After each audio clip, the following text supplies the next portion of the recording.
একবার পড়েই ভাবো পড়া শেষ, কিন্তু টপাররা জানে একবার পড়া মানে আসলে কিছুই না। কেন জানো? যে কোনো জিনিস একবার পড়লে 24 ঘন্টার মধ্যে তুমি সেটা 70% ভুলে যাও। ওয়েট, এটা কিন্তু তোমার দোষ না, আমাদের সবার ব্রেইনই সেম ভাবে কাজ করে। বিভিন্ন এক্সামে যারা টপ রেজাল্ট করে তাদের ক্ষেত্রেও কিন্তু একই ঘটনা ঘটে, এবং এটা অ্যাভয়েড করার জন্য তারা একটা সিম্পল টেকনিক ফলো করে, সেটা হলো স্পেসড রিপিটিশন টেকনিক।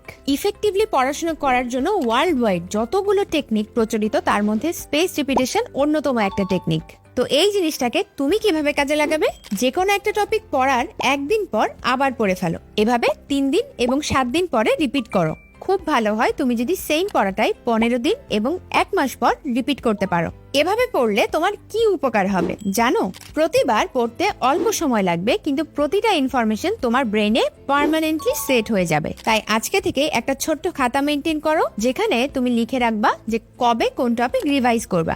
এই সিম্পল সিস্টেমটা তোমার পড়া মনে রাখার ক্ষমতাকে একদম চেঞ্জ করে দিবে। এরকম স্টাডি হ্যাকস ডেইলি পেতে এখনই আমাকে ফলো করে রাখো।